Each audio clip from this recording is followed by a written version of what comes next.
If you have any concern that the person you are speaking with is in mental health crisis or suicidal, please call the state correctional institution immediately. Thank you for using Security. You may start the conversation now. Hello, this is Eric Riddick. For those that don't know, I am currently incarcerated under a wrongful conviction where I have been since January 10th, 1991, 26 years and roughly a month.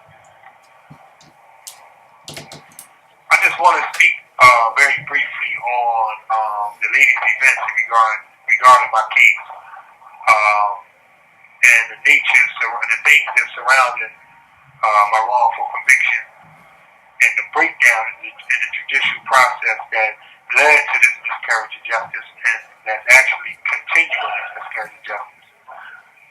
February 23rd, the Daily News and the Philadelphia Inquirer had my case on the front page and did an extensive article regarding my case.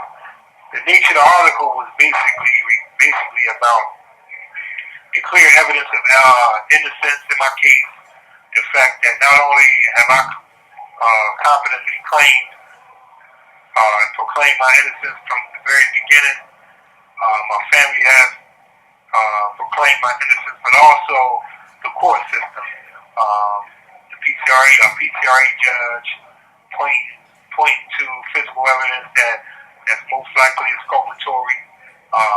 President Judge, Pennsylvania Superior Court, Bender, in a concurrent statement with former Pennsylvania Supreme Court Judge Fitzgerald, blatantly and literally, in the concurrent statement, stated that they voiced their utmost displeasure with the P.C.R.A Act's failure to facilitate justice in this case, and they further stated, where it is clear to all that an innocent man likely sits behind bars for no better reason than a poorly conceived statute.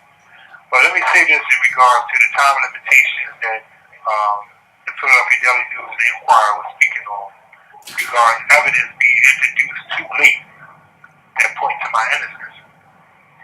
First and foremost, to put it in context, for those that don't know the law, every citizen in the United States, when they have to go in front of the court system, have a constitutional right to effective representation from a lawyer, whether a paid lawyer or if you can't afford a paid lawyer, a court-appointed lawyer. But you have a constitutional right to effective representation pertaining to lawyers. In fact, the United States Supreme Court have litigated and set. This is a call from Pennsylvania State Correctional Institution, Chester. This call is subject to recording and monitoring. Set a multitude of precedent cases explaining the importance of that constitutional right, pointing out that the constitutional right to effective representation from a lawyer is more important than any other right. The other multitude of rights that a citizen has, and they stated, and that reason is because out of all the rights that a citizen has, the right to effective representation is the most important because it is through this right that all your other rights is secured. Meaning, if I'm not a lawyer, or a citizen is not a lawyer, when they go in front of the judicial system, charged with a crime, they have a right to present evidence, they have a right to cross-examination, they have a right to an investigation, they have a right to present adversarial evidence that proves that the state's case is false. All those rights are honored only if you have a competent lawyer honoring your right to effective representation.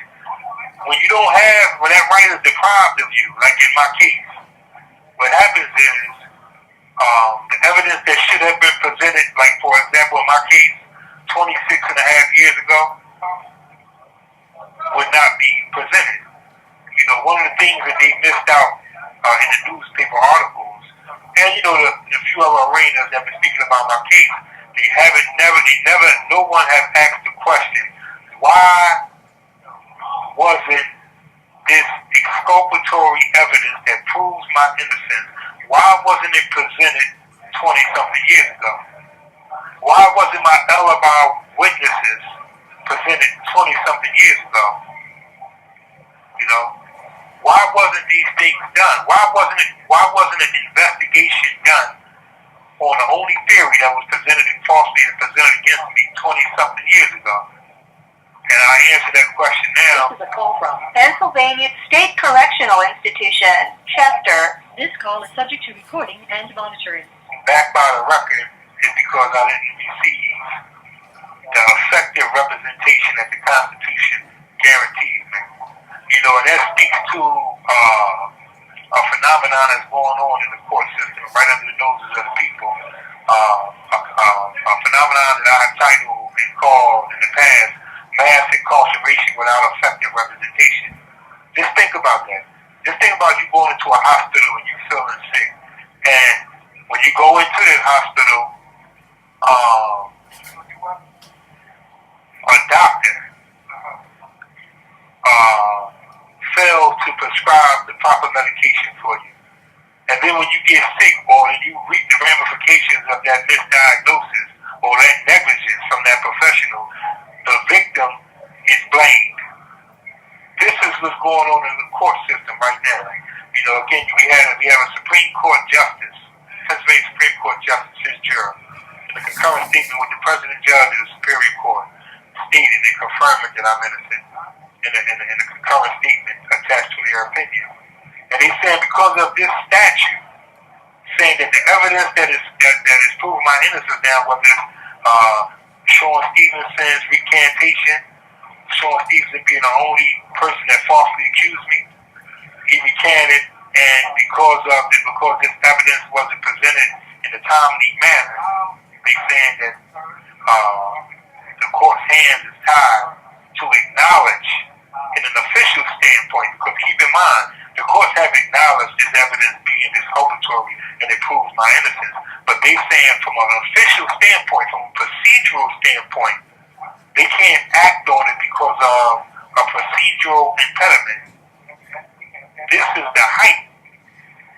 This is the height of a miscarriage of justice.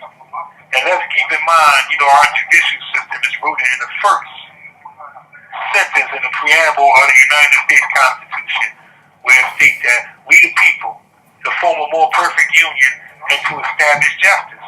Any legitimate judicial system is rooted in the fundamental principle of justice, and everything else after that is secondary. Whatever procedures that's created is secondary to the foundational principle of justice. And every justice system, when it comes to criminal law and criminal justice, has a primary goal that the innocent go free and the guilty is convicted. And anytime litigation becomes so extensive and we drift off of those foundations, the people have to put the pressure on the courts to recalibrate that.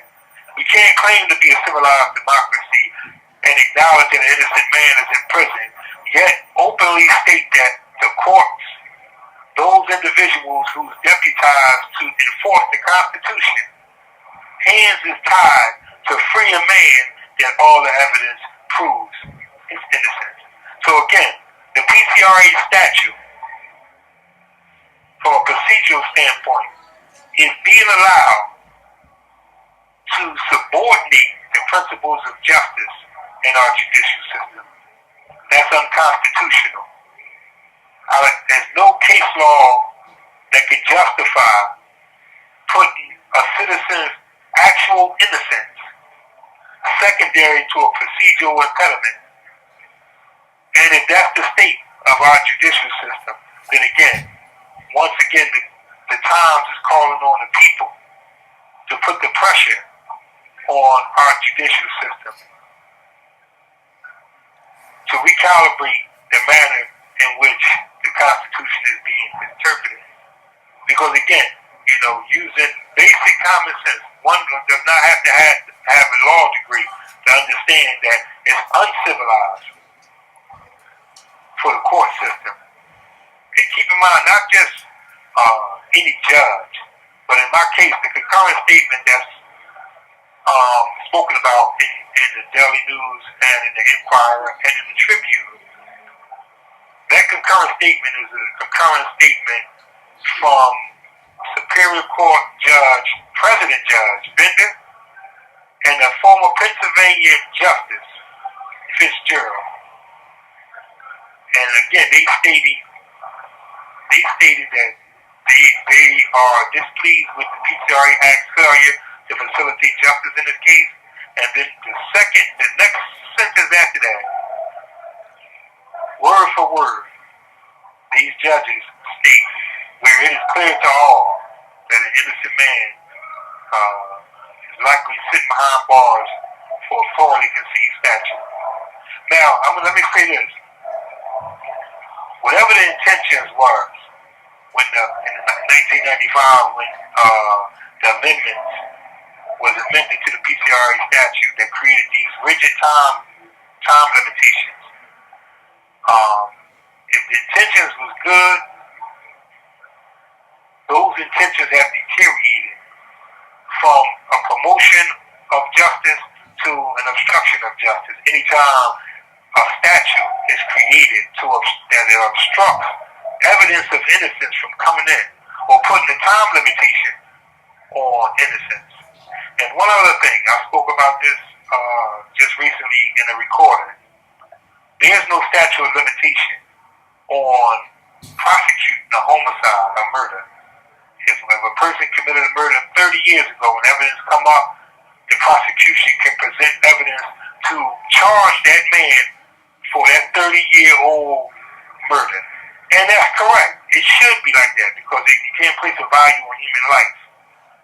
But in the same sense, when you have a man in prison and evidence comes up and proves that he is innocent of a murder, then that same rationale should apply. The interest of justice demands that someone charged or accused of murder where evidence come up that can prove that he's guilty be prosecuted. But also the interest of justice demands that that same courtesy, constitutional courtesy, is extended to an innocent man in prison that comes up with evidence of his innocence, whether 10 years later, 20 years later, or 30 years later. There is no justification in the civilized society to see it any other way. In my case, everyone is acknowledging that I'm actually innocent. Now the question has to be asked, now what? Okay, the court has spoke about a statute that's obstructing the court's ability to free me. So now the people have to ask the question, what now? Do this man stay in prison because of a procedural impediment, although all evidence points to his innocence? That can't stand in a civilized society. And once again, ask the question, why wasn't this evidence presented 26 years ago? Well, I'll tell you, since the very beginning of this situation, every lawyer that I have had have rendered ineffective assistance of counsel. And it was only until 20-something years later when I was forced to learn the law to be able to present this evidence that once I presented as a pro se litigant, one who represented myself, that had no allegiance to nothing but justice, no allegiance to no organization, the Bar Association. You have 1 minute left. Or none of that. I presented evidence as a pro se litigant that should have been presented 20-something years ago. And because they say it's late, they don't want to free. That is just something I always want the people to think about as my case continue on the momentum that it is getting. Because justice is definitely in season. I thank you everybody for your support, and I ask for the people's support because it have always been the advocacy of the people that compelled the court system to fluctuate their power and in the will of the people when it comes to issues dealing with justice. Thank you. The caller has hung up.